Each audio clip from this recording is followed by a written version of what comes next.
या बातमीचे प्रायोजक sapphire 3 BHK luxurious flat single flat Shreyanagar Chhatrapati Sambhajinagar booking सुरू आहे.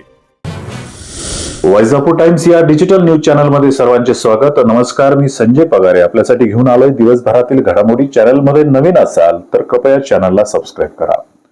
वळूया बातमीपत्राकडे. रानडुकराच्या हल्ल्यातून तरुण शेतकरी थोडक्यात बचावला, पिकांचे नुकसान. वैजापूर तालुक्यातील वडजी येथील शेत गट क्रमांक 54 मध्ये काम करत असताना संदेश अशोक निपटे राहणार वडजी या तरुण शेतकऱ्यावर रानडुकराने अचानक हल्ला केल्याची घटना घडली आहे. या हल्ल्यातून निपटे हे थोडक्यात बचावले असून सुदैवाने मोठी जीवितहानी टळली आहे. मिळालेल्या माहितीनुसार संदेश निपटे हे आपल्या शेतात नियमित शेतीकाम करत होते. दुपारच्या सुमारात अचानक ज्वारीच्या पिकातून रानडुक्कर बाहेर आले आणि त्यांनी निपटे यांच्या दिशेने झडप घातली आहे. अचानक झालेल्या या प्रकारामुळे काही क्षण परिसरात भीतीचे वातावरण निर्माण झाले होते. गेल्या काही दिवसापासून परिसरात रानडुकरांचा वावर वाढला असल्याचे शेतकऱ्यांचे म्हणणे आहे. त्यामुळे पिकांचे मोठे प्रमाणावर नुकसान होत असून शेतकऱ्यामध्ये भीतीचे वातावरण आहे. वन विभागाने तत्काळ उपाययोजना करून रानडुकरांचा बंदोबस्त करावा अशी मागणी ग्रामस्थांनी केली आहे. शेतकऱ्यांना करायचं काय? ते बघा असं गंज करून ठेवले. आधीच ते पावसानं जास्त नुकसान केलं आणि आता परत रानडुकरांनी नुकसान केलं. वन्य प्राणी आणि परत माझ्यावर जीव घ्यानं हल्ला केला होता त्यांनी. सुदैवाने माझ्या हाती कोयता होता. कोयता मी मारून फेकला म्हणून माझा जीव वाचला. नाहीतर त्याने माझ्यावर जीव घ्यानं हल्ला केला होता.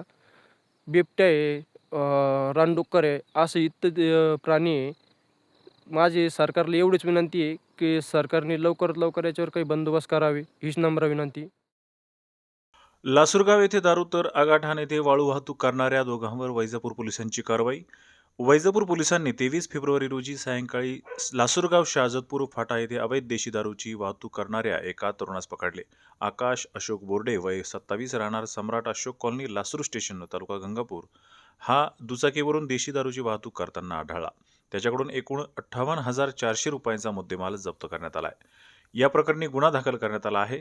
दरम्यान त्याच दिवशी आगाठाण तालुका गंगापूर येथील कल्याण कारभारी बडोगे वय 34 यास शाजतपूर शिवारातील शिवना नदी पात्रातून शासनाची वाळू चोरून ट्रॅक्टर ट्रॉलीद्वारे वाहतूक करताना पकडण्यात आले. ट्रॅक्टर ट्रॉलीसह मुद्देमाल जप्त करण्यात आला असून त्याच्यावर वैजापूर पोलीस ठाण्यात गुन्हा दाखल करण्यात आला आहे. दोन्ही कारवाया वैजापूर पोलिसांनी वरिष्ठांच्या मार्गदर्शनाखाली केल्या असून पुढील तपास सुरू आहे. वैजापूर पोलिसांकडून प्रक्षोभक व्हिडिओ प्रकरणी गुन्हा दाखल. बुलढाणा जिल्ह्यातील चिखला येथे घडलेल्या घटनेच्या पार्श्वभूमीवर सोशल मीडियावर प्रक्षोभक भाषणाचा व्हिडिओ प्रसारित केल्याप्रकरणी वैजापूर पोलिसांनी एकाविरुद्ध गुन्हा दाखल केला आहे. खंडाळा येथील एकाने इंस्टाग्राम आयडीवरून प्रक्षोभक भाषणाचा व्हिडिओ अपलोड करून 2 गटामध्ये वैमनस्य निर्माण केल्याचे निदर्शन आले. याबाबत गोपनीय शाखेचे अंमलदार ज्ञानेश्वर मेटे यांच्या फिर्यादीवरून वैजापूर पोलीस ठाणे येथे गुन्हा दाखल करण्यात आला आहे. या प्रकरणाचा पुढील तपास पोलीस करत असून नागरिकांनी सोशल मीडियावर कोणतेही प्रक्षोभक संदेश, व्हिडिओ अथवा पोस्ट प्रसारित करू नयेत, अन्यथा कठोर कारवाई करण्यात येईल असे आवाहन पोलिसांनी केले. आजचे बातमीपत्र इथेच समाप्त. अधिक बातम्यांसाठी पाहत रहा वैजापूर टाइम्स.